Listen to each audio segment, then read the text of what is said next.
इतना प्रोसेस करोगे इतने में क्या मैं भटूरे तलूंगा? इतना जूम मत करो। बैक करना, अब बैक। हाँ ये सही है, अब ठीक है। ओके सो क्लास,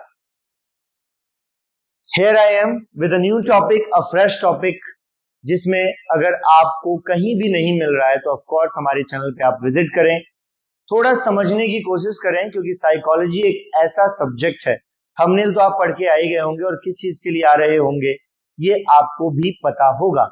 लेकिन मेरा कहने का मतलब ये है, अगर आप साइकोलॉजी पढ़ने आए हैं या पढ़ना चाहते हैं तो अपने दिमाग को थोड़ा धैर्य और शांतिपूर्वक लगातार कंसंट्रेट करना है। हो सकता है हमारा ये सेशन थोड़ा सा लंबा हो जाए, नो डाउट, क्योंकि चैप्टर बहुत बड़ा है और मैं यूं ही नहीं है कि वन शॉट या टू शॉट लेके बस फटाफट फटाफट खत्म कर दूं फटफट, ऐसा सीन हम नहीं करेंगे। ओके, और 11th में आपने साइकोलॉजी पढ़ी नहीं पढ़ी डजंट मैटर, बट ट्रूली मुझ पे बिलीव करें आप, at the end of the session जब सारे चैप्टर खत्म हो जाएंगे, हम सारा रिवाइज कर रहे होंगे, मैं डैम श्योर हूं, और साथ ही साथ अगर आप नोट्स बनाते हुए चल रहे हैं तो ये बात परफेक्ट है कि आप 12th क्लास में साइकोलॉजी जैसे सब्जेक्ट में बहुत अच्छा स्कोर कर पाएंगे। ये सिर्फ जुमलेबाजी नहीं है, आप चैनल की सारी वीडियोस को देखें, उन्हें समझे, समझने की कोशिश करें और साथ ही साथ पूरी वीडियो देखें। लेकिन साथ में मैं ये कंसेप्ट जरूर क्लियर करना चाहूंगा, साइकोलॉजी को आप अगर कोई ऐसा ही सब्जेक्ट ले रहे हैं कि बस खाना पूर्ति करनी है, बस पास ही तो होना है, तो फिर आपके लिए ये वीडियो नहीं है, क्योंकि ये उन बच्चों के लिए वीडियो है जो कॉन्सेप्ट पे विश्वास रखते हैं, जो साइकोलॉजी को समझना चाहते हैं, जो साइकोलॉजी को आगे तक लेके जाना चाहते हैं। Hello and welcome back to the channel, this is one topic और मैं अभिषेक सिंह बैंस, स्पोर्ट्स साइकोलॉजिस्ट, आपका स्वागत करता हूं इस चैनल में।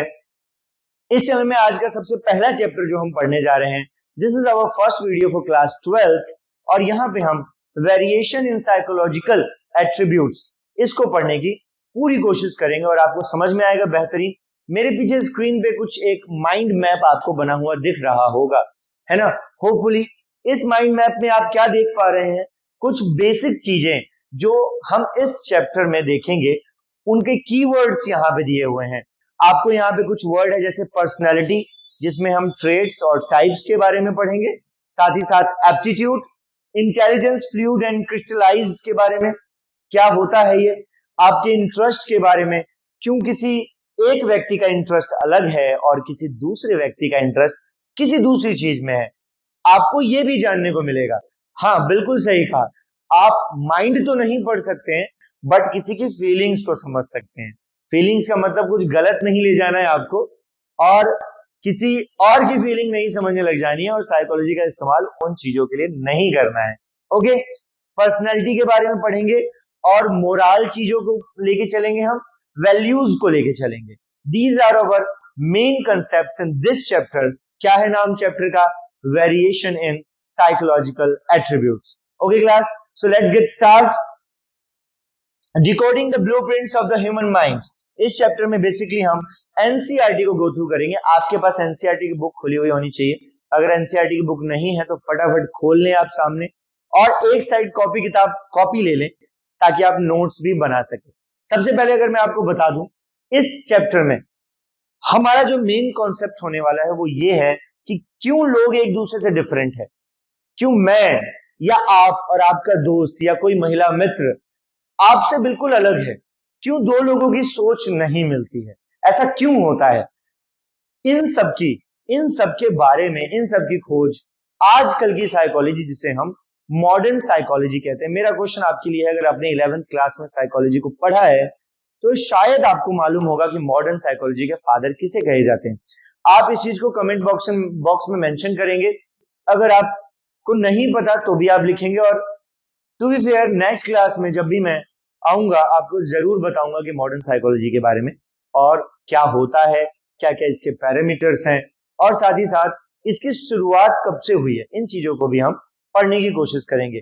अगर मैं कुल मिला के बताऊं, जैसा कि मैंने कॉन्सेप्ट के बारे में कहा कि क्यों इस दुनिया में सारे जो लोग हैं वो एक जैसे नहीं है, सारे जो लोग हैं वो एक बराबर नहीं है, इसके पीछे रीजन क्या है? तो मेरा सबसे पहला सवाल आपसे ये, और ये आईक्यू लेवल का सवाल है, आप इसके बारे में थोड़ा सोचना और सोच के फिर मुझे बताना, और नहीं तो फिर मैं इस क्लास में भी आपको समझा देता हूं।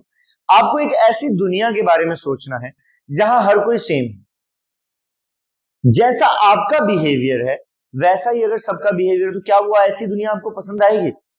एक पल को तो आपको लगेगा कि हाँ बड़ी मजेदार दुनिया होगी, सब मेरे जैसी ही बातें करेंगे, सब मेरे जैसा ही सोचेंगे, कितना मजा आएगा। बिल्कुल भी नहीं, ये सच नहीं है, ऐसा नहीं हो सकता। या आप ये सोचें कि जैसा म्यूजिक मुझे पसंद, जैसे आप गाड़ी में मान लीजिए ट्रेवल कर रहे हैं, आपके दोस्त की गाड़ी है, आप और आपके दोस्त की गाड़ी जो है, आप उस गाड़ी में बैठे हुए हैं। अरे सर क्या कर रहे हो, इधर ही लेके आओ ना, आप तो पूरा घुमा ही रहे हो। हाँ, मुझे फिर से बोलना पड़ेगा। नहीं नहीं, उसमें नहीं आया हूं मैं अभी, मुझे बस वो रियलिटी चेक रखना है सामने, ठीक है। तो मान लीजिए कि आप और आपका दोस्त किसी गाड़ी में किसी ट्रिप पे जा रहे हैं, ट्रिप बड़ा मजेदार है, मजा आ रहा है। फिर आप क्या करते हैं, आप म्यूजिक बॉक्स को छेड़ते हैं। ऑफ कोर्स जो अगली सीट में बैठा होता है ड्राइवर के बगल में, उसकी आदत होती है कि म्यूजिक तो भाई मैं ही चलाऊंगा, टू बी वेरी फ्रैंक, मैं ही चलाऊंगा म्यूजिक, है ना। तो अब वो बंदा क्या करेगा, वो कौन से म्यूजिक चलाएगा जो उसकी पसंद होगी। और जैसे ही मान लो आप हो 90s पसंद करते हो, या थोड़ा सा डिस्को डांस या हरियाणवी पसंद करते हो, आप पंजाब, जो भी आपका टेस्ट है, आप उस गाड़ी में चार पांच तीन दोस्त पीछे वाली सीट पे भी बैठे हुए हैं, एक ड्राइविंग सीट पे भी है, और आप अचानक से ही आपको मन कर रहा है कि आप गजल सुनोगे, और आप एकदम मनहर उदास या पंकज उदास का गजल लगा देते हो, कोई बेहतरीन सा, ठीक है। और सारे दोस्त आपकी तरफ देख रहे हैं एकदम स्टेयर करके, अरे भाई क्या लगा दिया तूने। तो मेरा कहने का मतलब यह है कि टेस्ट सबके सेम नहीं होते हैं, बिल्कुल सही बात है। हर व्यक्ति का म्यूजिक में टेस्ट सेम नहीं होगा, हर व्यक्ति का सेम पर्सनैलिटी नहीं होगी, हर व्यक्ति मैथ्स के प्रॉब्लम सेम तरीके से सॉल्व नहीं कर पाएगा, और उस प्रॉब्लम को मान लो सॉल्व कर भी ले रहा है, लेकिन सबकी स्पीड सेम नहीं रहेगी, ये तो आपको मानना होगा। तो ये फिर कितना बोरिंग है ना, बोरिंग है बिल्कुल। लेकिन इसमें एक शब्द का जन्म होता है बच्चे, जिसको कहते हैं वेरिएबिलिटी। वेरिएबिलिटी नाम के एक नए शब्द का जन्म होता है, और ये शब्द ये बताता है हमें, this word define to us, क्या डिफाइन करता है ये शब्द, ये डिफाइन करता है कि क्यों सब अलग अलग हैं, why the people are not same, why they don't think same, क्यों ऐसा नहीं कि सब एक जैसा सोचें, सब एक जैसी बातें करें, सब एक जैसे हो जाएं, नहीं, बिल्कुल पॉसिबल नहीं है। तो यहीं से एक क्वेश्चन का जन्म होता है, स्क्रीन पे आप देख पा रहे होंगे, why, the question is why, real life से इसका क्या कनेक्शन है, ये एक सबसे बड़ा क्वेश्चन है। हम सब अलग दिखते हैं फिजिकली, अपीयरेंस में, ठीक है, बालों में, शकल में, टेक्सचर में, बॉडी डिजाइन में। उसके अलावा ये तो आउटर अपीयरेंस है जो आपका दिख रहा है, जैसे मैं आपको देख रहा हूं, या आपको कोई फ्रेंड आपको देख रहा है, या आप मुझे स्क्रीन पे दिख रहे हैं, तो हमारा एक अलग टेक्सचर है, हम अलग सोचते हैं, हम अलग बिहेव करते हैं, है ना, हर चीज में हमारा अलग अलग है। तो यहाँ पे एक क्वेश्चन आता है बच्चे, जैसा कि स्क्रीन पे आपको दिख रहा होगा, द वाई कॉन्सेप्ट। अगर आपको साइकोलॉजी पढ़नी है तो आपके दिमाग में बेटा वाई तो जरूर होना चाहिए। और उससे भी पहली बात, जैसा मैंने स्टार्टिंग में कहा आपको, कि पहले अगर आपको एक साइकोलॉजिस्ट बनना है, चाहे वो क्लिनिकल साइकोलॉजिस्ट हो, चाहे आप किसी से बात कर रहे हैं, स्पोर्ट्स साइकोलॉजिस्ट हो, कुछ भी हो, तो उसके लिए सबसे पहला गुण क्या होना चाहिए एक साइकोलॉजी में, एक साइकोलॉजिस्ट में सबसे पहला गुण होना चाहिए अ गुड लिसनर। उसे एक अच्छा सुनने वाला होना चाहिए, ना कि बताने वाला। पहले आपको सुनना है, उसके बाद आपको बताना है। तो सबसे बेसिक चीज क्या है, द वाई कॉन्सेप्ट। हम जानते हैं, जैसा यहाँ पे लिखा हुआ, every wonder why one friend is a math genius, another is a music prodigy, and third is a group piece keeper. एक बंदा शांत रहना चाहता है, सन्नाटे में रहना चाहता है, एक बंदा रहना चाहता है बिल्कुल म्यूजिक में, बिल्कुल पूरे दिन कान में लगा के एकदम माहौल हिला रहा है, ठीक है। और एक बंदा मैथ्स में तोड़फोड़ है, साइंस में तोड़फोड़ है, क्लास में एकदम चैंपियन सा बना घूम रहा है।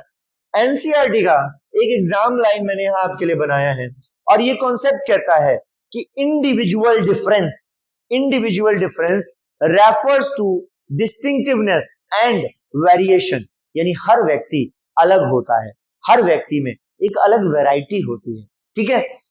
पीपल कैरेक्टरिस्टिक्स मतलब उसकी विशेषताएं, Let me change the color of the pen. Okay, the black one. Characteristics and behavior pattern. कहने का मतलब ये है कि हर व्यक्ति के बिहेवियर का पैटर्न अलग है, हर व्यक्ति के सोचने समझने की शक्ति अलग है, क्षमता अलग है ना, हर कोई अलग। यानी इसको बेटा हम कहते हैं the individual difference, the individual difference. अब मान लीजिए कि आप बैठे हुए हैं, जैसा मैंने आपको कहा कि गाड़ी में चल रहे हैं और आप सोच रहे हैं कि जैसा गाना मुझे पसंद आएगा वैसा ही गाना मेरे दोस्त को पसंद आएगा, नामुमकिन है। हो सकता है थोड़ा बहुत कहीं ना कहीं मिल जाए, but it is luck by chance. ये आपकी किस्मत है कि आप जो गाना चला रहे हैं दोस्त उसी पे झूम रहे हैं। हाँ, कुछ सॉन्ग्स होते हैं जिनमें सब रिलेट कर जाते हैं, जैसे माहौल हो, ट्रिप पे एक माहौल है, तो ट्रिप में क्या होगा, बंदा सुनेगा तड़क भड़क गाने, एकदम हरियाणवी गाने, है ना, गड्ढा खोद देंगे, है ना, एकदम चिथड़े उड़ा देंगे, है ना, चाला पाट देंगे, ऐसे गाने सुनेंगे एकदम। तो वो एक माहौल है। फिर आप ये नहीं कह सकते कि सर आप तो गलत बता रहे थे, वहां तो हम सब एक जैसा टेस्ट वाले, नहीं, that is another circumstance. I am just thinking about a situation where you just drive the car, drive वो कर रहा है और फिर एकदम से और वो एकदम धूम धड़ा, आप चाहते हो शांति और वो चला रहा है एकदम धूम धड़ा के, ठीक है, धांधा न्योनी वाले के गाने चला रहा है एकदम, तो दिक्कत वाली बात है। तो कंसेप्ट क्या है, every person has a individual difference. Yes, ठीक सुना आपने। और यहाँ पे एक्सप्लेनेशन क्या है, इसमें एक बात आती है बेटा, इसको कहते हैं सिचुएशनिज्म। बहुत तगड़ा कॉन्सेप्ट है, डायरेक्ट क्वेश्चन आते हैं, मैं आपको बताऊंगा, आपको एक बार में समझ आएगा, डैम श्योर। सिचुएशनिज्म क्या है, एक ऐसी चीज की कल्पना कीजिए, मान लीजिए आप कहीं काम कर रहे हैं, अब आप काम कर रहे हैं, आपके नीचे 10-12 बंदे काम कर रहे हैं, 10-12 बंदे काम कर रहे हैं, आप जाते हो, हाँ भाई काम कैसे चल रहा है, तूने ये क्यों नहीं किया, तूने ये क्यों नहीं किया, तूने ये क्यों नहीं किया। आप चटका के आ गए हर बंदे को, हर इंडिविजुअल बंदों को आपने तगड़ा सुनाया कि भाई तू ये काम क्यों नहीं कर रहा। फिर आप आए अपने ऑफिस में, सामने से बॉस आया, बॉस ने कहा हाँ भाई बहुत छुट्टियां करते हो तुम, क्या बात है। तो यहां सिचुएशन बदल गई ना, पहले आप किसी को सुना रहे थे, अब आपको कोई सुना रहा है। यस, यही है सिचुएशनिज्म। यानी सिचुएशन जब बदलती है तो उसके साथ से माहौल भी बदल जाता है। यानी the boss structure, the boss structure क्या कहता है कि किसी वक्त आप बॉस हो सकते हो, कभी कोई आपके ऊपर बॉस हो सकता है। बिल्कुल सही बात है, और यही सिचुएशनिज्म का रूल है। आवर इन्वायरमेंट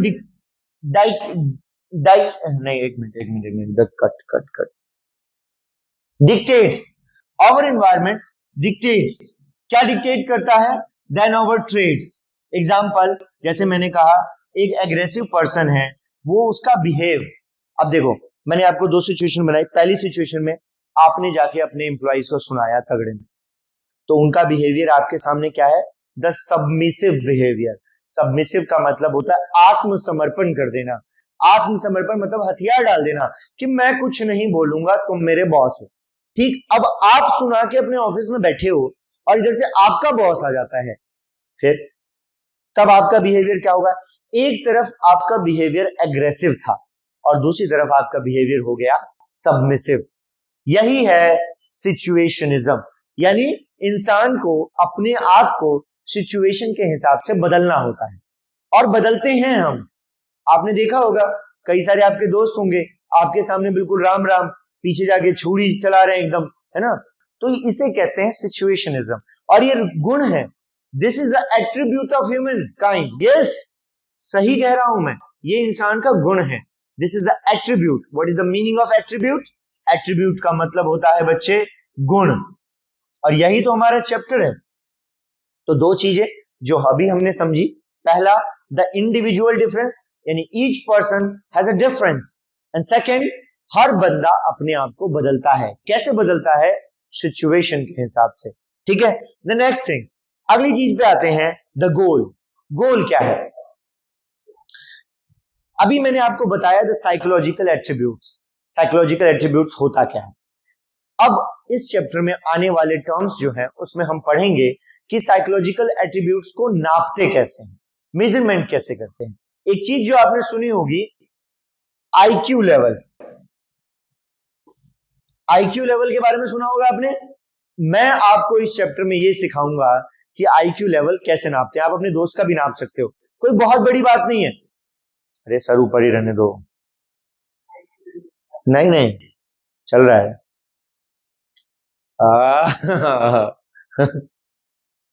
ठीक है, कोई बात नहीं, थोड़ा भी हमारा रिदम भी बनना बाकी है। अब ये कॉम्बो कोलैब बनेगा, थोड़ा टाइम लगेगा। ओके, तो मैंने कहा what I am saying to you is that कि आप अपने दोस्त का आईक्यू लेवल भी नाप सकते हो, बिल्कुल सही सुना आपने। और ये भी हम इसी साइकोलॉजिकल एट्रीब्यूट की क्लास में ही सीखेंगे। ओके, तो हमारा गोल क्या है? सबसे पहला गोल है साइकोलॉजिकल एट्रीब्यूट में हम क्या कि इसका मेजरमेंट कैसे करते हैं, कौन इंटेलिजेंट है, कौन कम इंटेलिजेंट है, ये कैसे नापते हैं। आप ये नहीं कह सकते कि कोई बेवकूफ है, नहीं, इंटेलिजेंसी का एक लेवल होता है, या तो ज्यादा या कम। और इस चैप्टर में हम ये भी पढ़ेंगे कभी कभी ज्यादा आईक्यू लेवल वाले भी बहुत छोटी चीजें नहीं कर पाते हैं, और बहुत छोटे आईक्यू लेवल के लोग भी बहुत ज्यादा बड़ी चीजें कर लेते हैं। यस, बिल्कुल सही सुना आपने। बहुत बड़े बड़े साइंटिस्ट का एग्जांपल मैं आपको दूंगा जिनका आईक्यू लेवल बहुत कम है, लेकिन उन्होंने बहुत बड़े बड़े आविष्कार किए हैं। हाँ, तो हमें क्या करना है, सबसे पहले जब भी आप साइकोलॉजी पढ़ रहे हैं या आपको साइकोलॉजिस्ट बनना है, तो आपको न्यूट्रल रहना भी। पहला गुण क्या बताया मैंने आपको? द फर्स्ट एट्रीब्यूट इज आपको रहना है listener, a good listener. And then दूसरा क्या बताया मैंने? एक व्यक्ति जो हर चीजों को समझेगा, हर चीजों को सुनेगा, और यूं ही डिसाइड नहीं कर लेगा, यूं ही रिजल्ट पे नहीं आ जाएगा। ओके, ये चीजें मैं आपको बीच बीच में बताता रहूंगा। एग्जाम टिप दे देता हूं मैं आपको एक, जो अभी मैंने आपको बिग पिक्चर बताया था, वीडियो को बैक करके देख लेना, बिग पिक्चर को आपको माइंड में रखना है। आईक्यू टेस्ट के बारे में हम पढ़ेंगे, वो भी आपके पेपर में बहुत ज्यादा आता है। आईक्यू का एक फॉर्मूला है, वो मैं आपको बताऊंगा और उससे आप बहुत आसानी से निकाल सकोगे।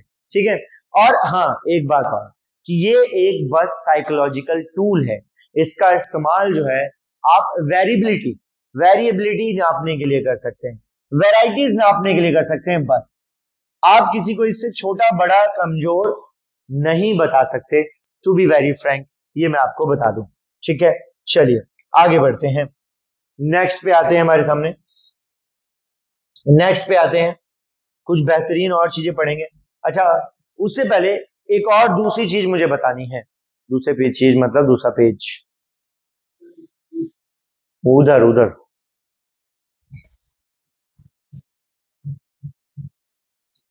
तो कुछ चीजें जो मैं आपको डिफाइन कर देता हूं, लास्ट में हमने जो पढ़ा ये आपको उतार भी लेना है। ठीक है, कुछ चीजें जो आपने पढ़ा वो उसको आपको पता होना चाहिए, क्या कौन कौन सी चीजें हैं। सबसे पहली है वेरिएबिलिटी। वेरिएबिलिटी जिसको हम कहते हैं द फैक्ट ऑफ नेचर।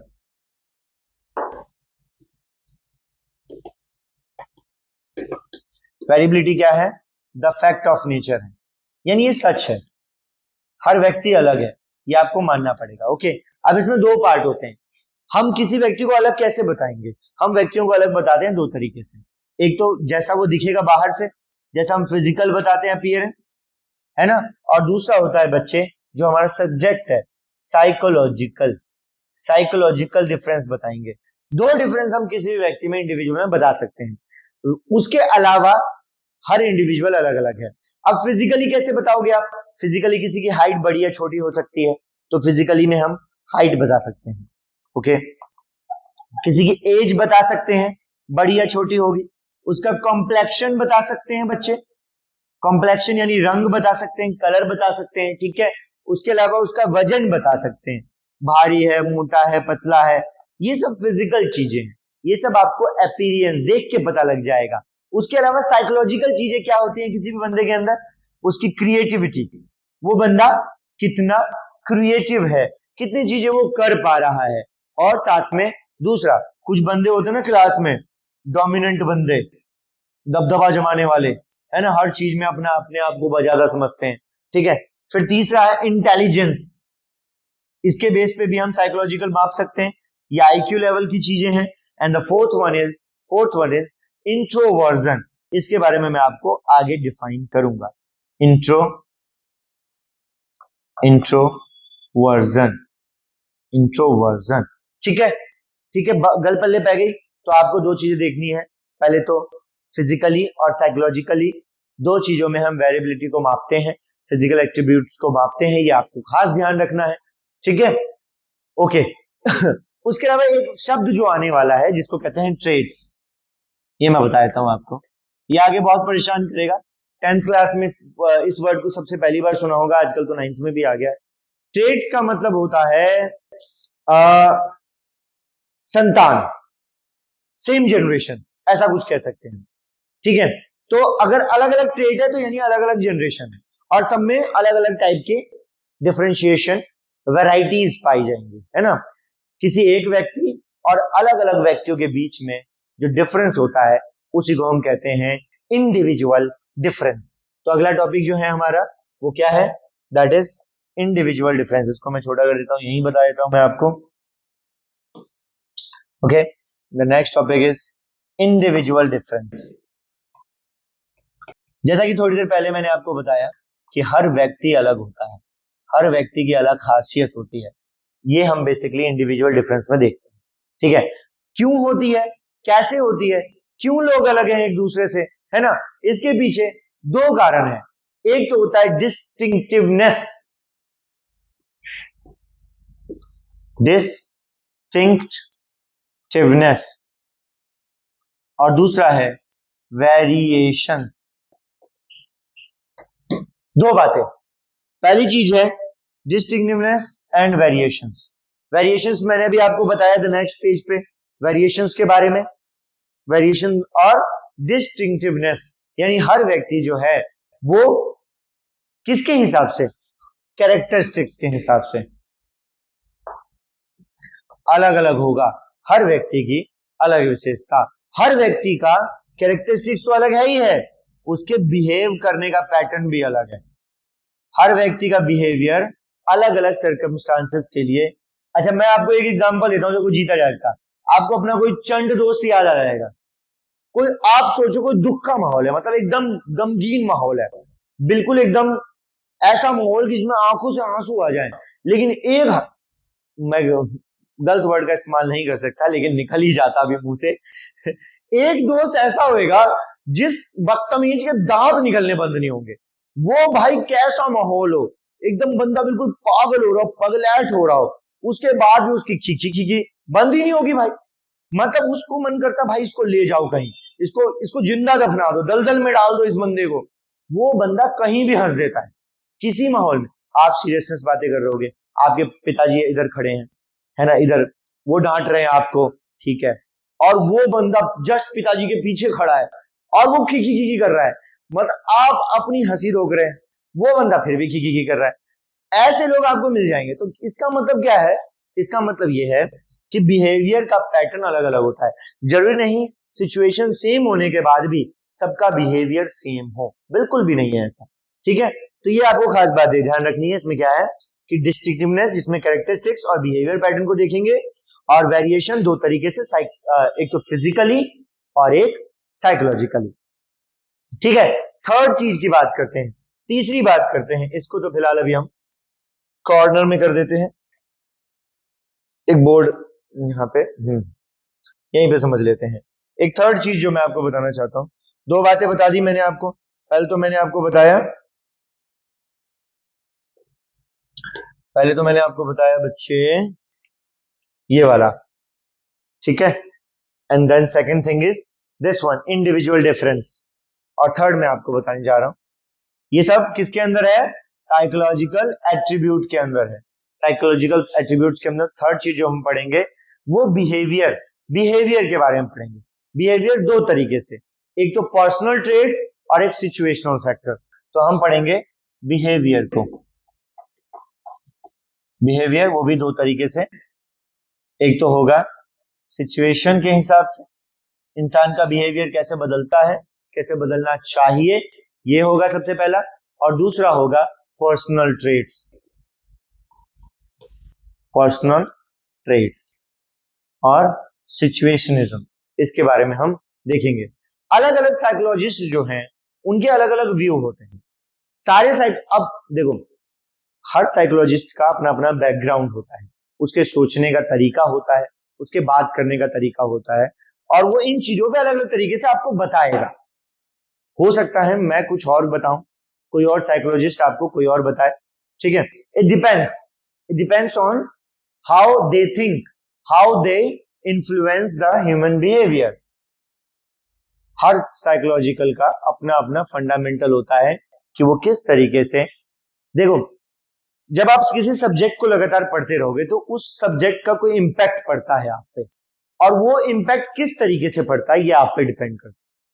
तो जब भी आप किसी बंदे को ट्रीट कर रहे होगे ना, सामने कोई इंडिविजुअल पर्सन बैठा होगा, तो वो किताबों से ज्यादा, आपने किताबों से रूल सीखे, आपने रेगुलेशन सीखे, आपने टाइप सीखे, ठीक है, लेकिन एट द मीन टाइम उसी समय पे आपके सामने जो बंदा है, तो उस वक्त का सिचुएशन देखोगे ना मेरे भाई। आप इससे पहले किस रूम में, आप मान लो अपनी बीवी से लड़के आ रहे हो, और आप एक साइकोलॉजिस्ट हो, आप अपनी बीवी से लड़के आ रहे हो, आपके दोस्त से झगड़ा हो गया, आपका ब्रेकअप हो गया, उससे फर्क नहीं पड़ता है। सिचुएशनिज्म ऐसी चीज है, मैंने कहा उससे फर्क नहीं पड़ता है तो ये बात गलत है, फर्क पड़ेगा। अगर आपका मूड कुछ और है और आप सामने वाले को बैठ के एक सलाह दे रहे हो, तो आपके ऊपर इंपैक्ट है पहले से ही, और ये बात ट्रू है, ये बात प्रूवन है, ठीक है। तो सिचुएशनिज्म क्या बताता है, सिचुएशन और सरकमस्टांसेस के बारे में बताता है। सिचुएशन एंड सरकमस्टांसेस, परिस्थितियां। हो सकता है हर परिस्थिति में, हर सर्कमस्टांस में एक जगह पे कुछ और चीज हो और दूसरी जगह पे वो बदल जाए, बिल्कुल हो सकता है। जैसे कि मैंने अभी वो बॉस वाला दिया आपको एग्जांपल, बॉस वाले एग्जांपल में मैंने आपको क्या कहा, एक पल ही वो बंदा डोमिनेंट था अपने एम्प्लॉय के ऊपर, वो उनको चटका रहा था, हाँ भाई काम कैसे नहीं कर रहा है, आज ये कैसे नहीं हुआ, आज ये छुट्टी पे है।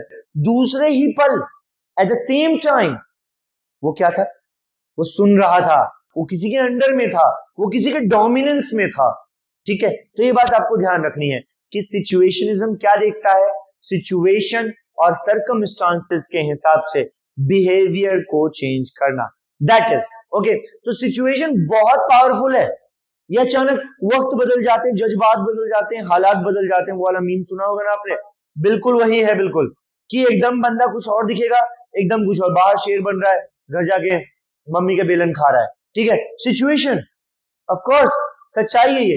तो डोमिनेंस बिहेवियर वाला बंदा सबमिसिव बिहेवियर का भी हो सकता है, वो अपने आप को सरेंडर कर देगा बिल्कुल जाके, कोई फर्क नहीं पड़ता उससे, वो कितना बड़ा अथॉरिटेरियन हो, नहीं फर्क। एक बंदा एक जगह पे इंट्रोवर्ट है, हो सकता है वो किसी दूसरी जगह पे एक्सट्रोवर्ट हो, बिल्कुल हो सकता है, क्यों नहीं हो सकता है। और वैसे भी आजकल तो ये बस एक हैशटैग, मुझे ऐसा लगता है कि देखो, या तो इंट्रोवर्ट बंदा एक तो होता है, चलो ठीक है, एक होता है कि बंदा जो है कभी कभी इंट्रोवर्ट, ये तो आजकल वो चल रहा है फैशन, इंट्रोवर्ट और एक्सट्रोवर्ट होना आजकल के जमाने का फैशन है। कोई बंदा अपने आप को ही खुद कहता है कि नहीं मैं तो इंट्रोवर्ट हूं, मैं तो इंट्रोवर्ट हूं।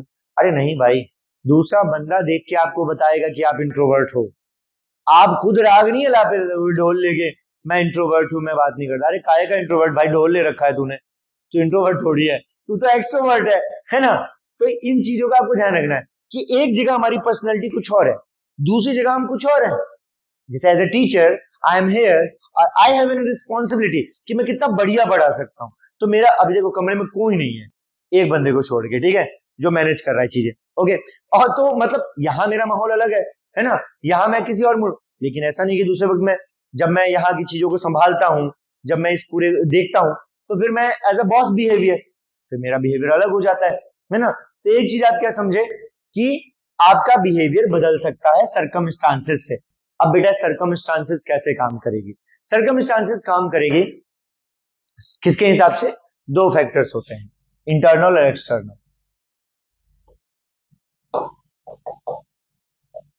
मैं बताता हूं कैसे। इंटरनली आप कितना अच्छा फील कर रहे हैं, मान लो किसी दिन मैं लो फील कर रहा हूं, मेरा मूड ही नहीं है भाई, मेरे भड़क मत दो, मेरे से बात मत करो, ऐसा वाला बिहेवियर है, मैं नहीं कर रहा बात, है ना, बोलते हैं ना वैसा।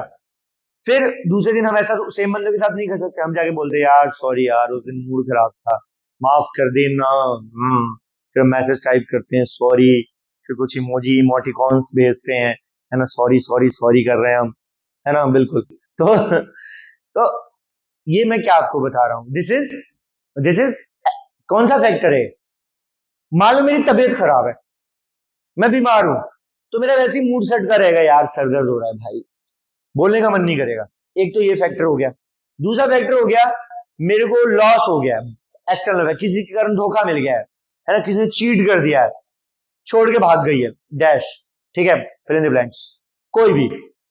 तो उस तो there are two factors, one is external factor, किसी बाहर वाले के कारण मूड सड़ गया, और दूसरा इंटरनल फैक्टर कि मैं बीमार हूं, मैं लो फील कर रहा हूं, ज्यादा थका हुआ हूं, तो इंटरनल फैक्टर हो गया, ठीक है। तो ये जो तीन चीजें हैं, these are the three things जो कि बताती है साइकोलॉजिकल एट्रीब्यूट्स। इससे आपको पता लगेगा कि बंदा कैसा है, कैसे करना है, हमें चीजों को आगे कैसे बढ़ाना है। ओके, मेरी बात समझ में आ रही है आपको? उम्मीद है समझ।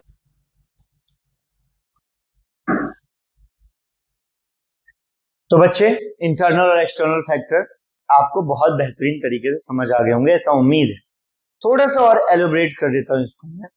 जैसा मैंने बताया, एक इंटरनल और एक्सटर्नल है, तो आपको ध्यान रखना है जब भी इंटरनल की बात हो, इंटरनल, तो इंटरनल क्या है? हमारा पर्सनल मामला है, इंटरनल हमारा पर्सनल मामला है। और एक्सटर्नल फैक्टर डिपेंड करता है सिचुएशन पे, यानी कैसी सिचुएशन है, जैसी सिचुएशन होगी उसके हिसाब से ही हम खुद को बदलेंगे, है ना। अगर मैं बात करूं पर्सनल ट्रेट की, पर्सनल ट्रेट, मैंने कहा सारे इंटरनल मामले पर्सनल ट्रेट पे डिपेंड करते हैं, बिल्कुल सही सुना आपने। जैसे कि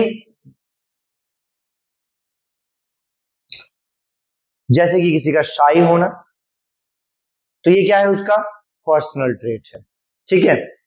और जैसे कि दोस्त के कारण मेरा बिहेवियर चेंज हो रहा है क्योंकि उससे लड़ाई हो गई, तो मैं अब सबसे ऐसे ही मूड करके बात कर रहा हूं कि भाई आज मेरे को परेशान मत कर, आज मेरा मूड ठीक नहीं है, उसको मैं कहूंगा सिचुएशन। क्योंकि मैं क्यों परेशान हूं? Because of external factor. और जब मैं इंटरनली परेशान हूं, मेरा पर्सनल दुख है, मैं शर्मीला बंदा हूं, है ना, मैं कि कुछ कुछ बंदों को बहुत जल्दी दुख हो जाता है, तो these are my personal traits, ये मेरी पर्सनल प्रॉब्लम है। तो इसको हम दो पार्ट में बांट रहे हैं, एक तो है ट्रेट्स और एक है सिचुएशनिज्म। जब ट्रेट्स की बात की जाए तो आपको ध्यान रखना है पर्सनल ट्रेट, और दूसरा है सिचुएशनिज्म। सिचुएशन किस पे डिपेंड करता है? द सर्कमस्टांसेस पे, ओके, और आपके बिहेवियर पे, ठीक है। ये बात तो आपको ध्यान रखनी है। उसके अलावा, अच्छा ये जूम नहीं है थोड़ा, हाँ, कभी कभी क्या होता है, कभी कभी, अब इन दोनों में से इंटरनल और एक्सटर्नल दो चीजें हैं हमारे पास, इंटरनल एंड एक्सटर्नल। तो कभी कभी समटाइम्स ऐसा होता है कि एक्सटर्नल वाला हमारे ऊपर ज्यादा हैवी हो जाता है, ठीक है। तो इससे क्या होता है, हमारा जो बिहेवियर है वो थोड़ा अलग तरीके का दिखेगा। अगर मैं आपको बताऊं, एक ऐसी ले लेते हैं, रियलिटी चेक ले लेते हैं थोड़ा सा। मान लो आपका बिहेवियर थोड़ा सा बहुत ज्यादा एग्रेसिव टाइप का है, आपका बिहेवियर, ठीक है। तो ये किसकी वजह से? मैंने कहा आपका बिहेवियर ही एग्रेसिव है, तो बेटा ये आपका ट्रेट है। कुछ बंदे कहते हैं ना, हम तो भाई हमारे तो खानदान में सारे गुस्से वाले बंदे ही हैं, हमारे तो खानदान में सबका गुस्सा एकदम चरम सीमा पे रहता है। तो ऐसी वाली बात क्या है बेटा? ये दीज आर पर्सनल ट्रेट्स। लेकिन जब आप मान लो आप स्कूल के प्रिंसिपल हैं, उनके सामने खड़े हो और आप यूं खड़े हो, सर जी, ओके, ठीक है सर, हो जाएगा सर, सर आगे से नहीं होगा, सर ऐसी चीजें नहीं होंगी, मम्मी को बुला लाना, सर बुला लाऊंगा, ओके। तो ये कैसा बिहेवियर है? These behaviour are submissive behaviour, यानी अपने आपने अपने हथियार डाल दिए हैं, ठीक है। आपने उस सिचुएशन को देखते हुए आपने कहा कि अब हथियार डालना ही एकमात्र फायदे का सौदा है। तो ये सिचुएशनिज्म है, और ये एक एक्सटर्नल फैक्टर है जो दूसरों के कारण की वजह से होता है। अब इसमें एग्जाम टिप मैं आपको दे रहा हूं बेहतरीन वाली। बोर्ड एग्जाम के लिए आपको क्या ध्यान रखना है? उनको डेफिनेशन चाहिए इसकी, आपकी किताब उठाओ और उसमें मार्क करो सिचुएशनिज्म को और उसको रट जाओ भाई। और एक चीज जो आपको ध्यान रखना है, सिचुएशन कहां से आती है? एक्सटर्नल, और पर्सनल ट्रेट्स किसकी वजह से होते हैं?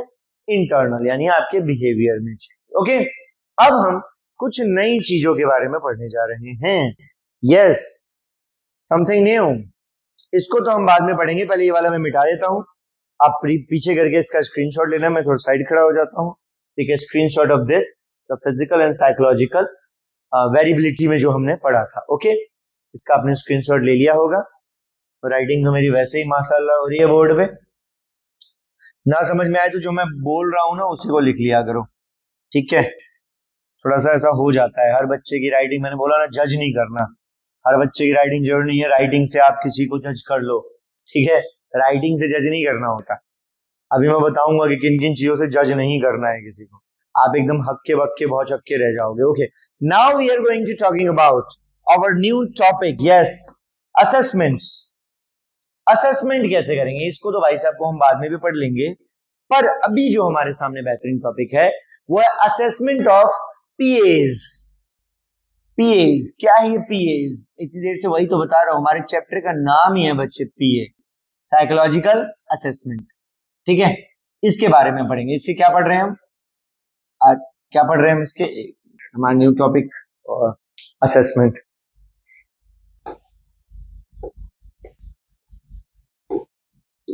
असेसमेंट्स ऑफ साइकोलॉजिकल एट्रीब्यूट्स, यानी जो आपके साइकोलॉजिकल गुण हैं उनका कैसे पता लगाया जाए। सबसे पहला है इसके इंपॉर्टेंस क्या होती है, वो आपको ध्यान होगा। इंपॉर्टेंस ऑफ साइकोलॉजिकल एट्रीब्यूट्स,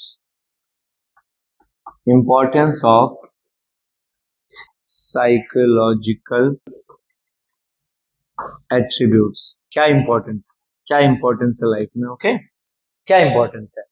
देखो, इसको अगर मैं आपको समझाऊं बहुत बेहतरीन तरीके से, तो इसमें आप कह सकते हैं खुशी, मतलब खुद को संतुष्टि मिल जाए, प्लस में आपका रिएक्शन टाइम किसी चीज को लेके, इन सारी चीजों को मिला के, ठीक है। साइकोलॉजिकल एट्रीब्यूट का मतलब होता है कि आपका गुण, आपका मेंटली गुण कैसा है, आप किसी चीज के लिए रिएक्शन कैसे दे रहे हो बच्चे, ठीक है। अगर आप सुन रहे हो और छोड़ रहे हो, मतलब उधर कोई कुछ बोल रहा है आपको और आप, ये भी तो एक रिएक्शन हो गया ना, क्योंकि आप इग्नोर कर रहे हो, ठीक है। या आप उससे भिड़ने ही लग जाते हो कि हाँ भाई कैसे बोल रहा है मेरे सामने, आजा खर्चा पानी दे दूं, ठीक है। तो रिएक्शन कैसा है आपका, ये भी एक साइकोलॉजिकल एट्रीब्यूट का इंपॉर्टेंस ही है, बिल्कुल सही बात है। उसके अलावा और भी बहुत सारी चीजें हो सकती हैं। कॉम्प्लेक्स में कुछ चीजें आती हैं, कॉम्प्लेक्स में आपकी खुशी, आपका दुख, ठीक है, ये सारी चीजें इसमें आ जाएंगी, ये भी आपको ध्यान रखना है। एक चीज है जो थोड़ा सा कहना मुश्किल है कि इसमें कितनी चीजें आती हैं, वो स्पेसिफाई करना थोड़ा मुश्किल है। और कई कई चीजें तो ऐसी है ना जिसको हम नाप भी नहीं सकते कि ये ऐसे है, ऐसे क्यों नहीं है, ऐसे क्यों नहीं है, ठीक है, ये नहीं नाप सकते।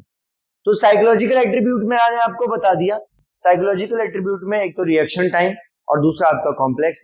इसको नाप पाना कभी कभी बहुत ज्यादा मुश्किल हो जाता है, क्योंकि ये सिचुएशन पे डिपेंड करता है और वेरिएबिलिटी भी इसकी अलग अलग हो सकती है। दूसरी चीज है असेसमेंट्स क्या होते हैं। असेसमेंट्स का मतलब होता है किसी भी चीज के बारे में जांचना, परखना, पता लगाना और उसके लिए मेथड का यूज करना, ठीक है। तो बच्चे हम असेसमेंट्स में क्या करते हैं, मेथड्स का यूज करते हैं। अलग अलग मेथड के जरिए हम ये पता लगाएंगे कि साइकोलॉजिकल एट्रीब्यूट्स होते क्या है। तो चलिए शुरू करते हैं, उन सारे मेथड को देखते हैं ना, कौन कौन से मेथड है हमारे पास। ओके, हमारे पास तो मेथड हो सकता है साइंटिफिक भी हो सकता है ना, सिस्टमेटिक प्रोसीजर भी हो सकता है। इसमें हम बेसिकली क्या पता लगाएंगे, किसी की एबिलिटी, किसी का बिहेवियर, ठीक है, किसी इंडिविजुअल पर्सन की एबिलिटी, बिहेवियर या उसकी पर्सनल क्वालिटीज, इन सब का असेसमेंट करना है हमें। देखो, सबसे पहले मैंने कहा कि पीएस क्या होते हैं, साइकोलॉजिकल एट्रीब्यूट क्या होते हैं, तो मैंने कहा रिएक्शन प्लस कॉम्प्लेक्स दोनों को मिला के। फिर मैंने कहा असेसमेंट क्या होते हैं। भाई असेसमेंट में आप चीजें जांचते हो, परखते हो। क्या जांचते हो, क्या परखते हो? भाई आप किसी की एबिलिटी जांचते हो, किसी का बिहेवियर जांचते हो, किसी की पर्सनल क्वालिटीज जांचते हो, सॉरी फॉर, ओके। तीसरी चीज है, इस असेसमेंट की जरूरत क्यों है? नीड क्यों है, चाहिए क्यों, क्या काम है? मैं बताता हूं क्या काम। मान लो आप एक साइकोलॉजिस्ट हो। ऐसा कहा जाता है कि एक साइकोलॉजी जितना पुराना हो, पुराना इन द सेंस उसने जितने केस हैंडल कर रखे हो, उसके पास उतना बढ़िया एक्सपीरियंस होता है। ठीक है, अब ऐसा कहा क्यों गया है? जितने केस ले रखे हो उतना ज्यादा बढ़िया। केस ले रखे हो इसका मतलब उसने असेसमेंट कर रखे हो। ठीक है, यानी उसने अलग अलग लोगों की एबिलिटी पढ़ी है, उसने बिहेवियर पढ़ा है, उसने पर्सनल क्वालिटीज पढ़ी हैं, तब उसके पास एक एक्सपीरियंस आया है। ठीक है, तो जब आप असेसमेंट्स करते हो बच्चे, जब आप असेसमेंट्स करते हो तो उससे क्या मिलता है? आपको फ्यूचर के लिए बहुत सारे एग्जाम्पल्स मिल जाते हैं। आप क्या कर सकते हो? आप प्रिडिक्शन कर सकते हो कि एक बार मेरे पास ऐसा बंदा आया था, उसका ये बिहेवियर था, इसका भी उससे मिलता जुलता है, तो कुछ ना कुछ चीजें तो कॉमन होंगी। सारी चीजें बेशक ना हो, बट कुछ चीजें तो कॉमन होंगी ना। तो इसको कहते हैं असेसमेंट से प्रोडक्शन करना। पहले आपने असेसमेंट्स किए, बहुत सारे असेसमेंट्स किए, अलग अलग असेसमेंट्स किए, और उसके बाद जैसे जैसे आपको एक्सपीरियंस होने लग गया तो आप प्रिडिक्शन करना शुरू कर दोगे। ठीक है, अब ये प्रिडिक्शन का मतलब ये नहीं कि बैठे बैठे प्रिडिक्ट कर रहे हैं कि आज बारिश होगी। अरे नहीं, हमारे नॉर्मल बंदा, मान लो कोई नॉर्मल बंदा है और वो कह रहा है आज बारिश होगी, कोई गांव का बंदा है और वो कह रहा है कि बारिश होगी, तो दोनों में अंतर है ना। क्या अंतर है? क्योंकि वो किसान है, गांव का बंदा, उसको पता है कब बारिश, कब फसल, कब ये, कब वो, कब मौसम बिगड़ रहा है। कुछ सिचुएशन में तो वो सही होगा ना। तो उसने क्या किया? उसने प्रिडिक्शन किया। लेकिन बच्चे, ये प्रिडिक्शन कैसा था? ये प्रिडिक्शन था असेसमेंट वाला प्रिडिक्शन। यानी कि साइकोलॉजी में जितने भी प्रिडिक्शंस होते हैं उनसे पहले असेसमेंट्स होते हैं। ठीक है, फिर आता है intervention to change the behaviour. पहला मैंने कहा प्रिडिक्शन, दूसरा है इंटरवेंशन। इंटरवेंशन कैसे करते हैं? इंटरवेंशन करना यानी मान लो, अच्छा मैं एक एग्जांपल देता हूं, पहले प्रिडिक्शन का एग्जांपल दूंगा, फिर इंटरवेंशन का एग्जांपल दूंगा। प्रिडिक्शन का एग्जांपल क्या है? मान लो एक पर्सन है, कोई बंदा है, उसको ना सोशल नहीं होना आ रहा, वो लोगों से जाके बात नहीं कर पा रहा, उसको सोशल एंजाइटी है। तो क्या वो टीम में बात कर पाएगा? सीधा बोल दूंगा मैं कि भाई इसको सोशल एंजाइटी है, टीम में बात नहीं कर पाएगा। ये प्रिडिक्शन, क्योंकि हमने ये चीजों के बारे में पढ़ा हुआ है कि जिसको सोशल एंजाइटी होती है वो ग्रुप से दूर रहता है ना। दूसरा होता है इंटरवेंशन। यहां भाई साहब कह रहे हैं मैं नीचे भाई साहब बैठे हो, कह रहे हैं मैं ही हूं वो। प्रिडिक्शन इन्हीं के बारे में है कि ये काफी ज्यादा क्या है, इनको सोशल एंजाइटी है। अच्छा, सेकंड चीज है यह इंटरवेंशन। एक साइकोलॉजिस्ट जो होता है वो हमेशा अलग अलग टेक्निक अपनाता रहता है, अलग अलग स्ट्रेटजीज अपनाता रहता है, ताकि वो क्या हो जाए बच्चे, किसी के मामले में दखल अंदाजी करने के लिए क्या करना पड़ता है? आपको एक्सपीरियंस लेना पड़ेगा। ठीक है, जितना ज्यादा एक्सपीरियंस उतना ज्यादा बेहतरीन काम। तो असेसमेंट क्यों जरूरी है? ताकि आप एक अच्छा प्रिडिक्शन कर सको और ताकि आप इंटरवेंशन कर सको, PI, ये ध्यान रखेंगे। अब हम असेसमेंट्स के टाइप्स के बारे में पढ़ेंगे। टाइप्स ऑफ असेसमेंट्स, कितने टाइप के असेसमेंट्स होते हैं? पहला पहला है फॉर्मल असेसमेंट। फॉर्मल बड़ा प्यारा है, बहुत आसान है भाई। और दूसरा ठीक इसका उल्टा इनफॉर्मल। दोनों के बारे में बताऊंगा, आपको चुटकियों में समझ आ जाएगा। चुटकी, थैनोस की चुटकी दुनिया बदल दे। ठीक है, पहला फॉर्मल असेसमेंट्स। फॉर्मल असेसमेंट देखो नाम से ही पता चल रहा है, जैसे फॉर्मल कपड़े ऑफिस में पहन के जाते एकदम टाई वाई लगा के, है ना। तो उसमें क्या होता है? फॉर्मल का मतलब होता है कि इसका कोई उद्देश्य है, ये ऑफिस जाएगा, है ना, वहां जाके काम करेगा। तो फॉर्मल चीजों का क्या होता है? ऑब्जेक्टिव होता है। तो पहली चीज लिखनी है ऑब्जेक्टिव। जब आप असेसमेंट करते हो फॉर्मल, तो उसका एक उद्देश्य होता है। दूसरा, उसका एक स्टैंडर्डाइज्ड होता है। स्टैंडर्डाइज का मतलब, मेरी बात सुनो जरा, आप ऑफिस में गए, अब आप आराम से कुर्सी लेके ऐसे बैठ थोड़ी जाओगे, मन करे तो काम किया, नहीं किया। वहां का एक रूल होता है ना, एक स्टैंडर्डिज्म होता है ना, काम करने का तरीका ये रहेगा, ये बंदा ये डिपार्टमेंट संभालेगा, ये बंदा। तो फॉर्मल वाले असेसमेंट्स में क्या होता है, उसका एक स्टैंडर्डाइजेशन होता है, यानी वो किस चीज के लिए किया जा रहा है वो असेसमेंट, उसका दायरा क्या है, उसका क्राइटेरिया क्या है, तभी वो होगा, यानी उसका एक स्टैंडर्ड। तीसरी चीज है ऑर्गेनाइज, यानी वो चीज क्या होगी, जैसे मैंने अभी बताया कि हर व्यक्ति के पास एक अलग काम होता है एक ऑफिस के अंदर, ठीक उसी तरीके से एक फॉर्मल असेसमेंट ऑर्गेनाइज होता है। उसमें पहले क्या चीजें होनी चाहिए, उसके बाद क्या होनी चाहिए, उसके बाद क्या होनी चाहिए, यानी चीजें सिस्टमेटिक होती हैं ब्रो, ठीक है। इनफॉर्मल क्या होगा, इनफॉर्मल अलग अलग केस के हिसाब से वेरियस करेगा। वेरियस का मतलब होता है हर केस के हिसाब से वो अलग अलग होगा। इनफॉर्मल में आप केस के हिसाब से बदलोगे खुद को, ठीक है। सेकंड चीज क्या है, ओपन टू सब्जेक्टिव इंटरप्रिटेशन, यानी खुला हुआ है, एकदम खुला हुआ है इंटरप्ट करने के लिए। आपको लगता है जो चीज गलत है, भाई ये गलत है, इसको सुधार कर, यानी इंटरप्रिटेशन हो सकता है, उसमें बदलाव हो सकते हैं, उसमें सुझाव की संभावना है। फॉरवर्ड वाले में चीजें सब चीज डिसाइडेड होती है, उसका एक फॉर्मेट होता है, तो उसमें इतना ज्यादा कुछ चेंजेस करने की जरूरत नहीं होती है। बट इन इनफॉर्मल में आपको ये चीजें जरूरत पड़ेगी। क्या, एक तो वो अलग अलग होगा सबके हिसाब से, केस के हिसाब से, उस केस को जिसने हैंडल किया उसके हिसाब से, जिसने बताया है उसके हिसाब से अलग अलग हो जाएगा। और दूसरा क्या था, ओपन टू सब्जेक्टिव क्या, इंटरप्रिटेशन, यानी उसमें आप अगर कोई चेंज लाना चाहो इनफॉर्मल वाले में तो वो ला सकते हो, ठीक है। ओके, तो हमने पढ़ा सबसे पहले साइकोलॉजिकल एट्रीब्यूट क्या होते हैं, इसके मेथड्स, इसकी जरूरत क्यों है, ठीक है, और इसके टाइप्स फॉर्मल इनफॉर्मल। अब थोड़ा सा आगे बढ़ते हैं, वेट अ मिनट। अब हम इसमें बेटा पढ़ने वाले हैं असेसमेंट इज पर्पस ड्रिवन, यानी कोई भी असेसमेंट होता है ना बच्चे कोई भी असेसमेंट होता है उसका उद्देश्य होता है, पर्पस होता है।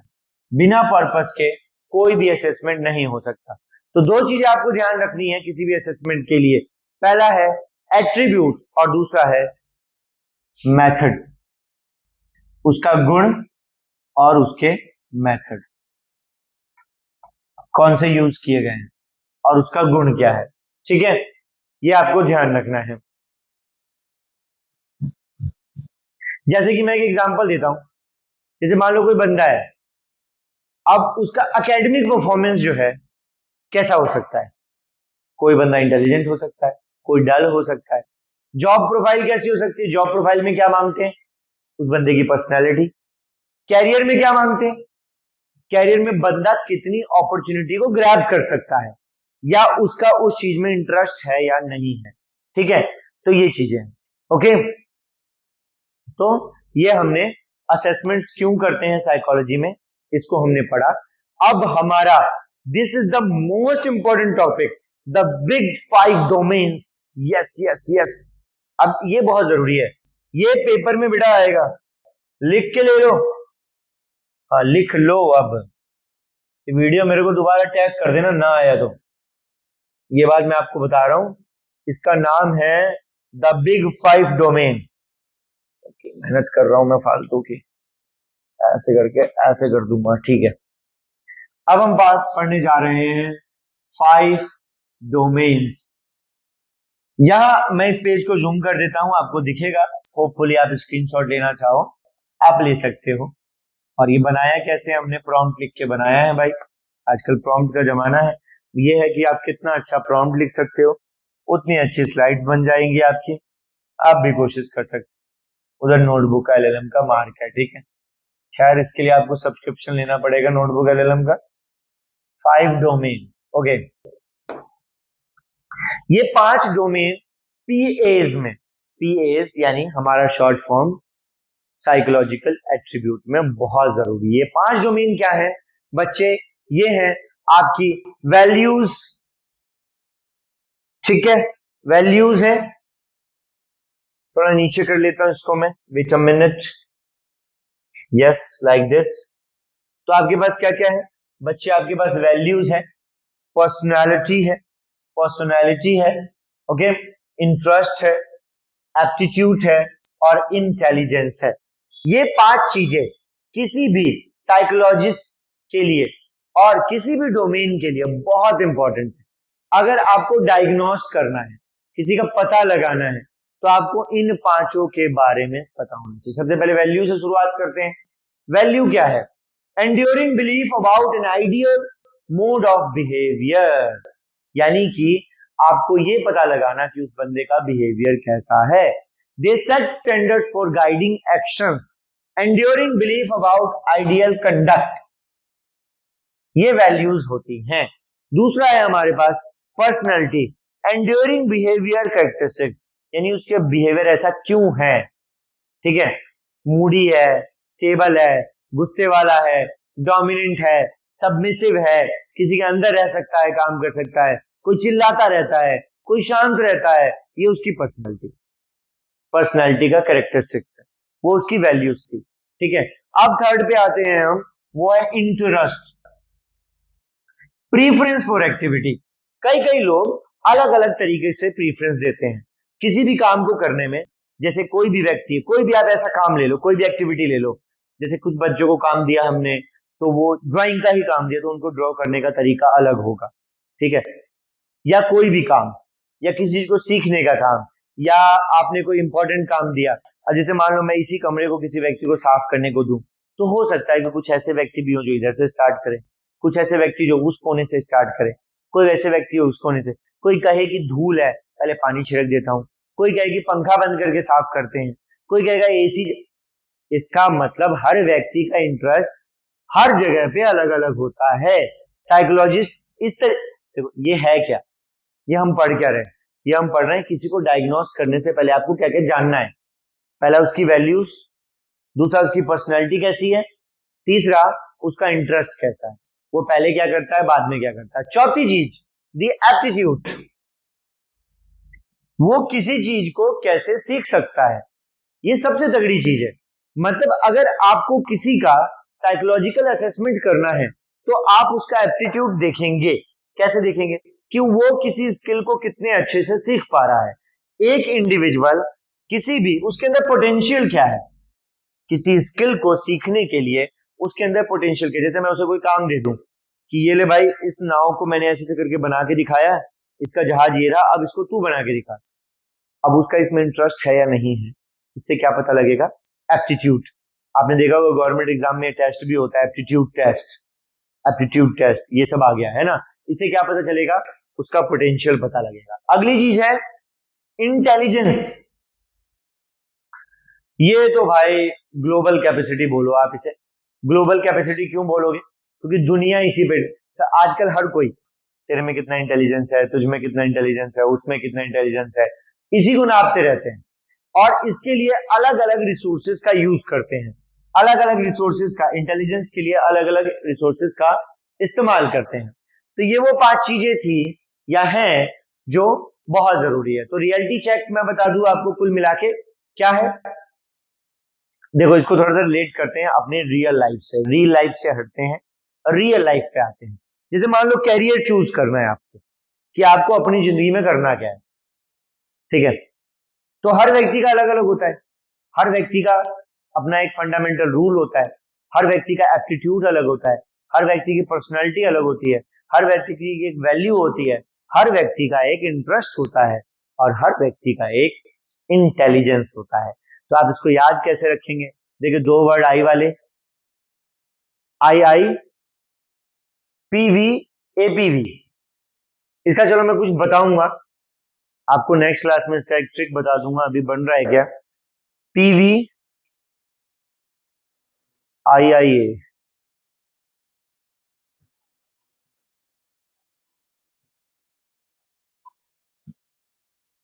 ऐसे करके कर सकते हैं ना, आई आई पीवी ए। ठीक है, intelligent, interest, personality, values and attribute, I I PV A. ये 5 चीजें जो बताती है द साइकोलॉजिस्ट डायग्नोस्टिक डैशबोर्ड है ये आपका। तो मैंने कहा ये आपकी जो वैल्यूज है वो आपको ये बताने पर मजबूर करेगी कि आपको जैसे कोई भी चीज चाहिए या नहीं चाहिए। आप वैल्यूज कैसे समझाओ? जैसे मान लो आपके साथ कोई क्राइम हो गया है और आप चाहते हो कि हमें चाहिए जस्टिस जस्टिस, है ना, तो इसका मतलब आप अपनी वैल्यूज की डिमांड करना जानते हो, है ना। आप अगर आपकी पर्सनैलिटी कैसे बनेगी, आप पब्लिक स्पीकिंग में जाके बोल सकते हो, आप कहीं भी स्टेज पे खड़े होकर बोल सकते हो। तो ये चीज, अब एग्जाम टिप दे देता हूं मैं फटाफट आपको।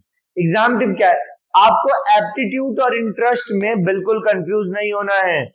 एप्टीट्यूड क्या है, किसी स्किल को आप कैसे सीख सकते हो, और इंटरेस्ट है कि मेरा ये चीज करने का मन है, ये चीज करने का मन नहीं है।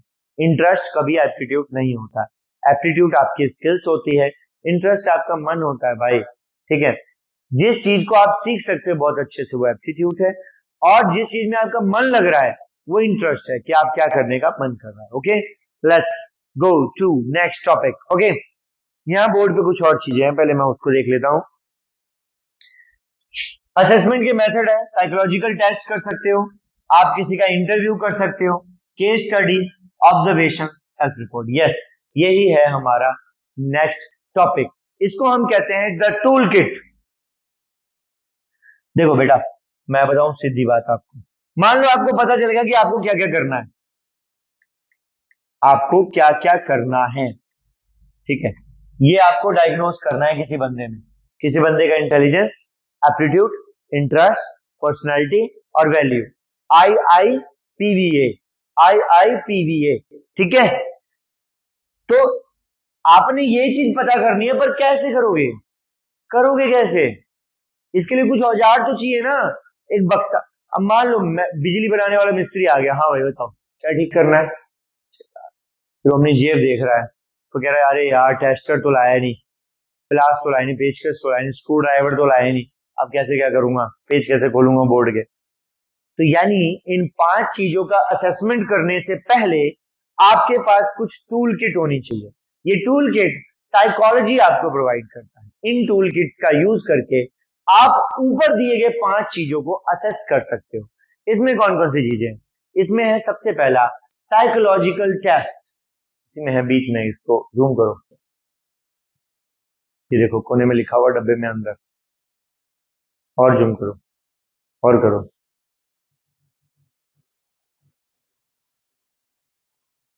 ठीक है। तो इसमें सबसे पहले क्या है, साइकोलॉजिकल टेस्ट। साइकोलॉजिकल टेस्ट क्या करता है बेटा, इसका एक ऑब्जेक्टिव होता है और स्टैंडर्डाइज्ड होता है। इसका यूज होता है क्लिनिकल डायग्नोसिस में। वो मरीज जो मानसिक रूप से बहुत ज्यादा बीमार होते हैं, जिनका मेंटली असेसमेंट करना होता है या जिनका बिहेवियर असेसमेंट करना होता है, उसके लिए हम साइकोलॉजिकल टेस्ट करते हैं।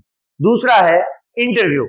इंटरव्यू में कोई सामने बैठा बंदा है, आप उससे फेस टू फेस बात कर रहे हो, ठीक है, 1 to 1 बात कर रहे हो, 101। ओके, तो ये इसको हम कहते हैं काउंसलर,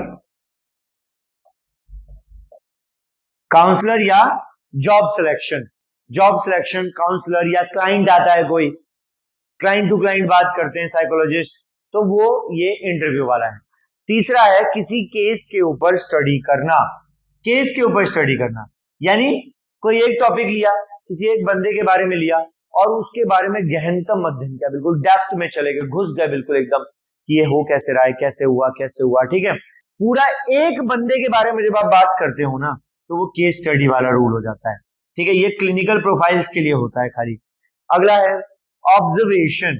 ऑब्जर्वेशन में एक टाइम पीरियड में किसी की चीजों को, किसी की हरकतों को, किसी के पूरे हम क्या क्या चीजें चल रही हैं, पूरा सिनेरियो देखते हैं, वो हो गया ऑब्जर्वेशन। ये बिहेवियर ट्रैकिंग के लिए यूज होता है।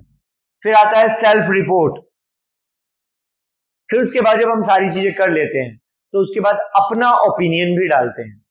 यस, बिल्कुल सही, अपना ओपिनियन यानी हमने क्या देखा, हमने क्या सोचा इस पर्टिकुलर चीज के बारे में, या इस मैटर के बारे में, या सब्जेक्ट के बारे में, ठीक है। सब्जेक्ट मतलब कोई भी व्यक्ति जो आपके पास आया हो। सेल्फ रिपोर्ट, इसमें हम फैक्ट्स प्रोवाइड करते हैं। सब्जेक्ट्स में लाइट लुक गुड, यानी एक चीज आपको ध्यान रखनी है इसमें कि आपने जो सब्जेक्ट दिया है, आपका जो क्वेश्चनियर्स है, आपने जो सवाल पूछे, आपकी जो डायरीज है, वो फेयर होनी चाहिए। ऐसा नहीं कि आप किसी सवाल पूछ रहे हो ऐसा भड़का हुआ है कि आप ही को पकड़ के पीट दे रहा है, साइकोलॉजिकल टेस्ट हो गया, फिर साइकोलॉजिकल टेस्ट जो करवाने आए ना, पूरे साइकोलॉजिकल भड़ास जो है वो आप ही पे निकाल देगा। तो इसमें रियलिटी चेक क्या है, मान लीजिए एक बच्चा है, वो क्या कर रहा है, if a child is acting out in a class, a psychologist might observe them from the back of the room. एक बच्चा है, मान लो ये, जैसे मान लो वो देखा है आपने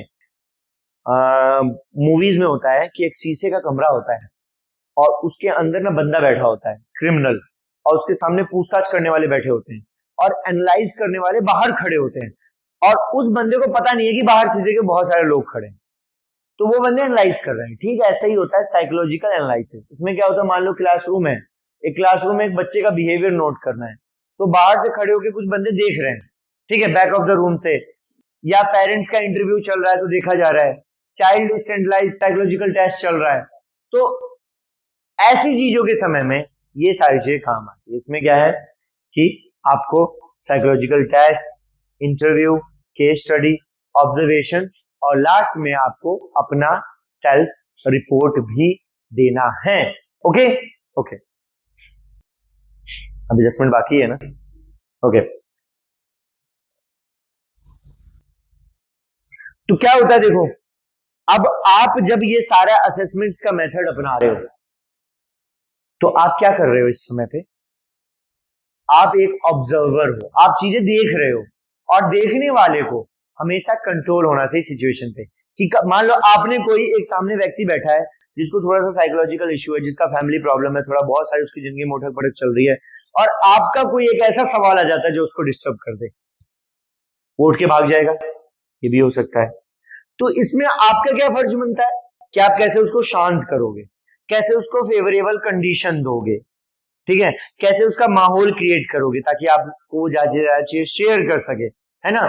तो ये सारी चीजें, और फिर एक चीज आपको और सोचनी है, इसमें आपको सब्जेक्ट बायस रहना है, यानी आपको उसमें एकदम घुस नहीं जाना है। जब वो नहीं बताना चाहे तो कोई बात नहीं, उसे इजी रहने दो, उसे शांत रहने दो, ठीक है। आपको और इवोल्यूशन के दूसरे प्रोसेसेस की तरफ जाना है, सिर्फ सवाल जवाब करके उसको थकाना नहीं है। तो ये बहुत इंपॉर्टेंट पॉइंट हो जाता है, और ये सारे 5 पॉइंट जो आपके सामने दे रखे हैं, इनको आप एसेस ले सकते हो। ये है असेसमेंट मेथड्स, असेसमेंट मेथड जिसमें हम क्या करते हैं, हम एपीज को यानी पीएज को यानी साइकोलॉजिकल एट्रीब्यूट्स को असेस करते हैं। पॉइंट बोलूंगा, ठीक है। चलो, तो ये ऊपर वाला जो आपका साइकोलॉजिकल डायग्नोस्टिक्स का IIPVA कर लो या पीवा कर लो, इसको ये भी कर सकते हो आप, ठीक है, पीवा कर सकते हो आप, तो ज्यादा ध्यान रहेगा। अच्छा, अब मैं एक बार इसको फिर से गो थ्रू कर देता हूं। साइकोलॉजिकल टेस्ट में सबसे पहले है इंटेलिजेंस, इंटेलिजेंस ऊपर वाले में, इसमें साइकोलॉजिकल डायग्नोस्टिक में। तो इंटेलिजेंस का मतलब क्या होता है बच्चे, सोचना, समझना और करना, ठीक है। उसके हिसाब से पहले दुनिया को समझोगे, फिर सोचोगे, रैशनल रहोगे, और साथ साथ में आप उसको आगे चैलेंजेस जो होने वाले हैं उसको करोगे। दूसरा है एप्टीट्यूड, जिसके लिए आपको पोटेंशियल चाहिए होता है, जिसके लिए आपके अंदर दम होना चाहिए। जैसे मैथ्स का कोई एप्टीट्यूड प्रॉब्लम सॉल्व करना है तो आपके अंदर सीखा होगा, कोई दम होगा, तभी करोगे ना। इंजीनियरिंग, डॉक्टर का कोई डिप्लोमा लेना है आपको, तो उसके लिए कुछ होना चाहिए ना। बिना डिप्लोमा के, बिना एप्टीट्यूड के, बिना आपके अंदर के हुनर के आप कर लोगे क्या। अगली चीज है हमारे पास इंटरेस्ट। इंटरेस्ट क्या मांगती है, इंटरेस्ट मांगती है प्रीफरेंस फॉर एन एक्टिविटी। आप किस एक्टिविटी को पहले कर रहे हो, किस एक्टिविटी को बाद में कर रहे हो। जैसे कि मान लो मेरी एक्टिविटी में म्यूजिक करना है, तो मैं उसके लिए क्या क्या कर रहा हूँ, या आप सिर्फ लाइफ को सेटिस्फाई करने वाली चीजें कर रहे हो। नेक्स्ट चीज है पर्सनालिटी। पर्सनालिटी क्या बताती है, ये आपका बिहेवियर बताएगी, आपकी कैरेक्टरिस्टिक्स बताएगी, आपकी विशेषताएं बताएगी, ठीक है, आपके अंदर क्या क्या विशेषताएं हैं। वैल्यूज क्या है, वैल्यूज होता है, ये है enduring believes about ideal conduct, यानी कि वैल्यूज बताता है क्या सही है और क्या गलत है। यानी आपके अंदर इतनी सोचने समझने की शक्ति तो होनी चाहिए ना भाई, कि क्या सही है और क्या गलत है। Okay okay okay, assessment method समझ गए हैं हम। थोड़ी देर पहले खत्म किया साइकोलॉजिकल डायग्नोस्टिक डैशबोर्ड, जिसमें हमने असेसमेंट मेथड को पढ़ा और हमने पढ़ा पीवा, PIIVA। ओके, अब हम ये जानने वाले हैं कि इंटेलिजेंस क्या होता है, ठीक है। जैसा कि मैंने आपको शुरुआत में बताया कि आपको चीजों को कैसे लिखना है, नोट्स बनाने, समराइज करना है, और अगर आप इस वीडियो को स्लो में नहीं देख पा रहे हैं तो इसे 1.25 या 1.5x पे कर लें, तो जल्दी खत्म होगा, समझ में भी आएगा।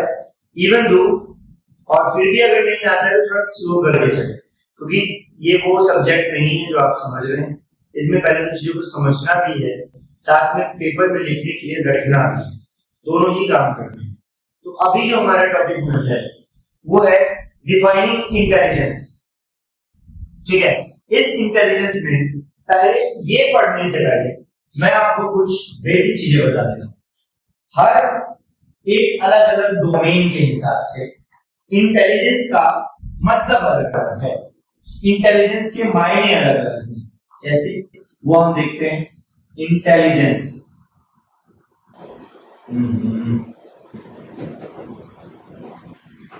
पकड़ो,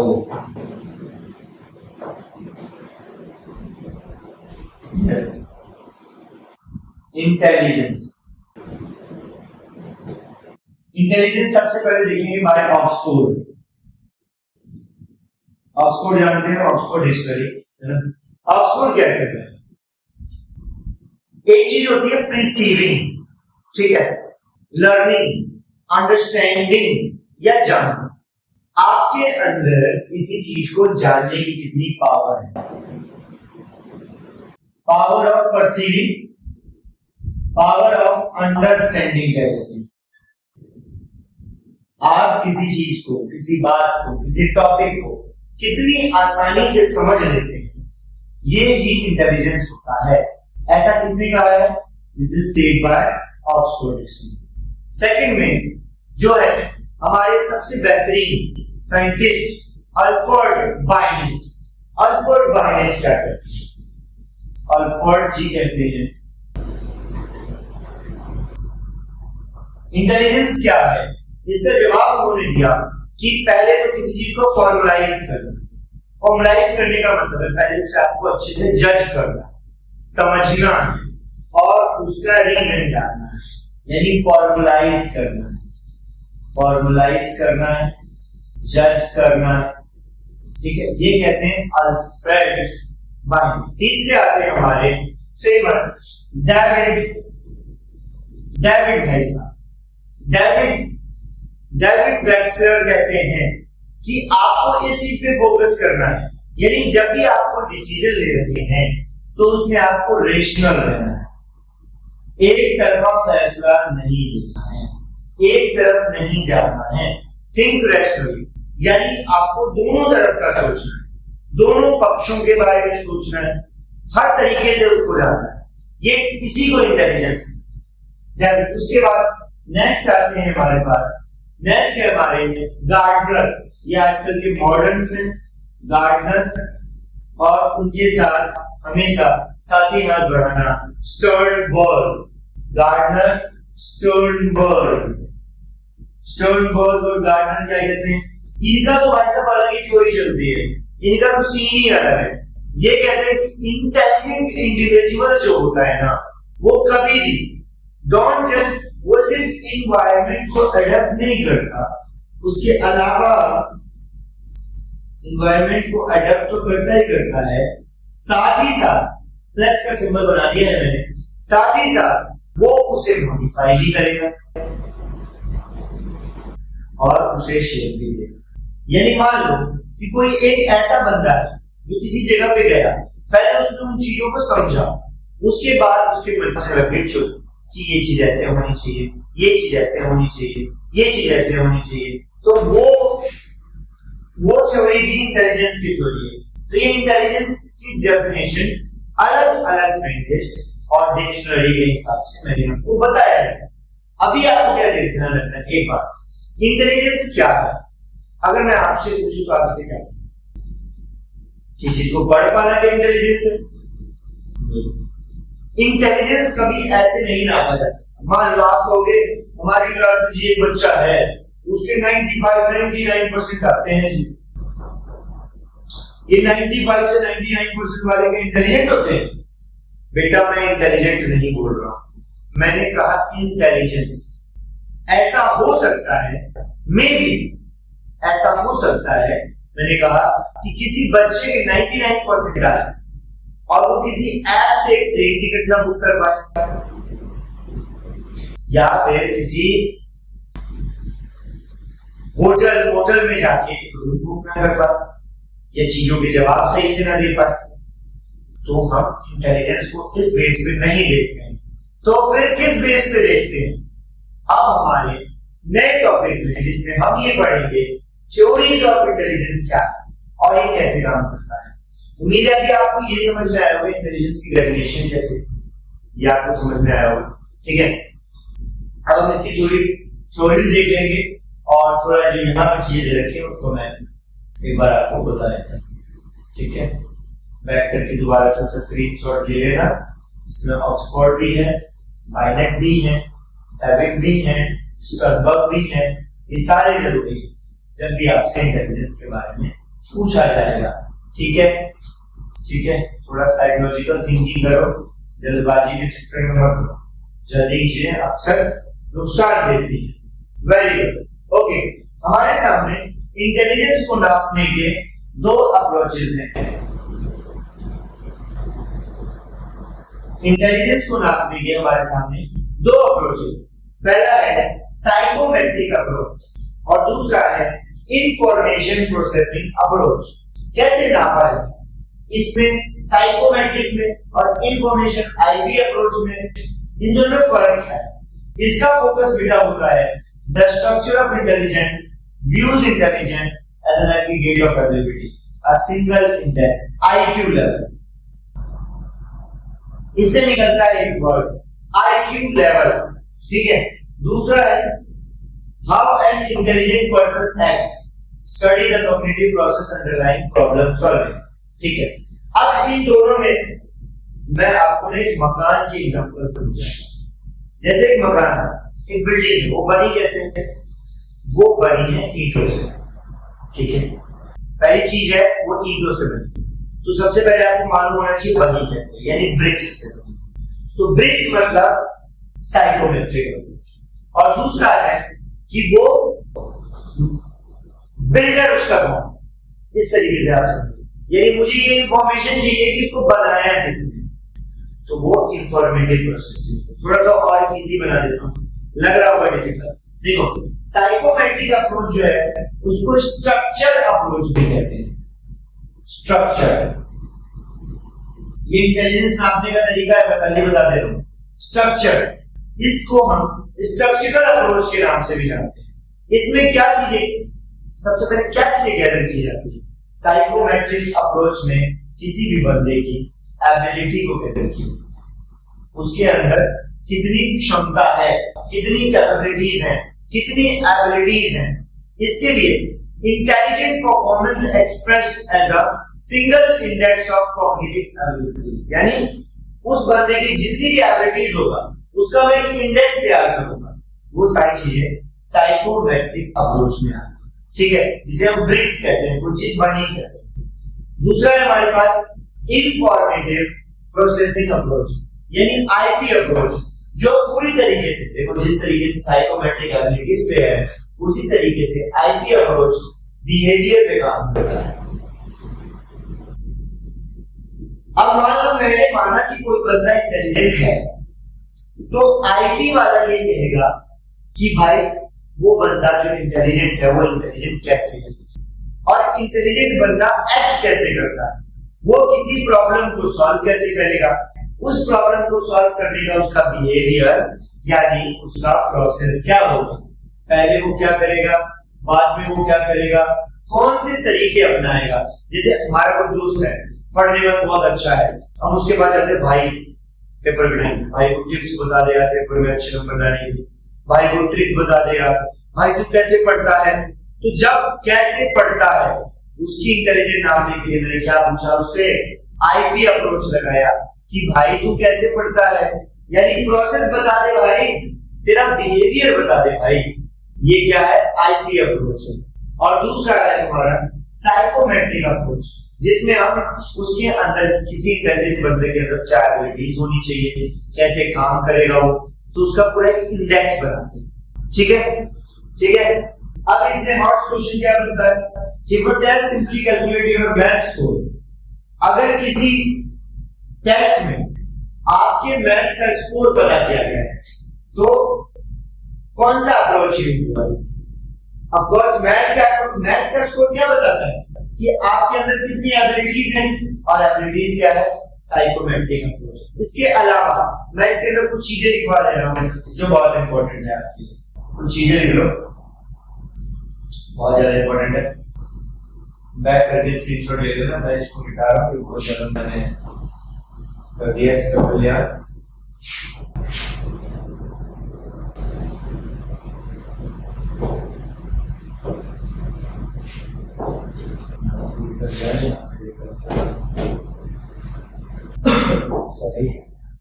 ओके, कुछ चीजें लिखवा दे रहा हूं मैं।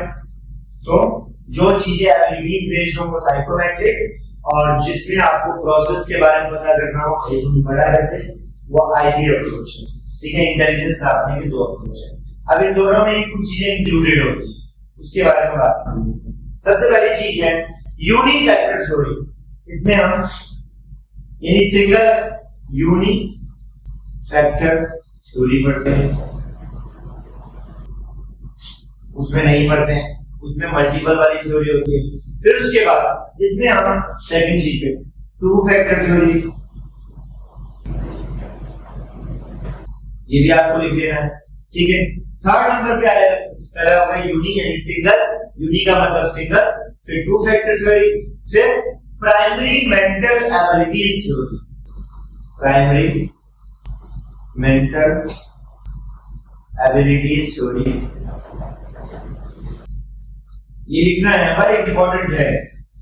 फोर्थ तो पहला यूनिक यानी सिंगल, टू प्राइमरी, उसके बाद प्राइमरी मेंटल एबिलिटी, फिर हाईरार्कियल मॉडल,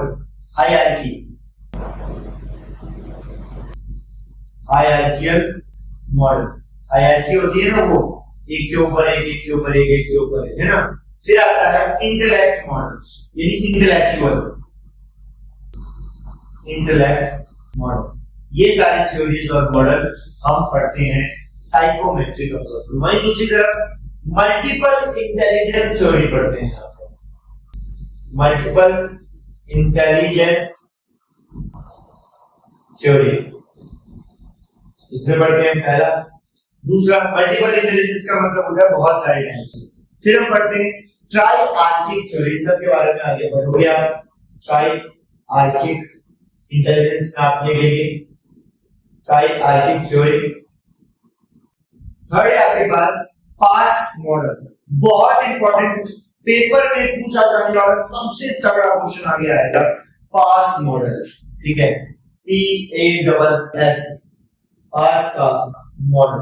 ये सारी चीजें हम इंटेलिजेंस नापने के लिए एक तरफ साइकोमेट्रिक में और दूसरी तरफ इंफॉर्मेशन प्रोसेसिंग अप्रोच यानी आईपी में हम पढ़ेंगे। ठीक है, क्लास में बने रहिए, अभी आपको और भी मजेदार चीजें देखने को मिलेंगी। तो उम्मीद है कि यहाँ तक कुछ बेहतर समझ में आया होगा। नहीं समझ में आया तो आप इसको दोबारा देख लें, है ना, क्योंकि ये सब्जेक्ट वैसा सब्जेक्ट नहीं है जैसा आप सोच रहे हैं। इसमें आपको कंसंट्रेशन पावर का ज्यादा होना जरूरी है। उसके बाद जो भी चीजें मैंने समझाई है, इजी लैंग्वेज का यूज किया है, आप इसको एनसीईआरटी से पढ़ेंगे, एडिशनल बुक का सहारा लेंगे तो आपको बेहतर समझ में आएगा। इस क्लास को मैं ज्यादा बड़ा नहीं करूंगा, पहले ही 1 घंटे के आसपास का हो चुका है। उम्मीद करता हूं मैं इसका सेकंड पार्ट जल्दी लेके आऊंगा। ओके, आप इसको शेयर कर सकते हैं और बाकी देखते रहिए one topic. See you in next video, till then Jai Hind, जय भारत। और इस नए सब्जेक्ट को पढ़ने के लिए आप हमारे चैनल को सब्सक्राइब कर सकते हैं वन टॉपिक।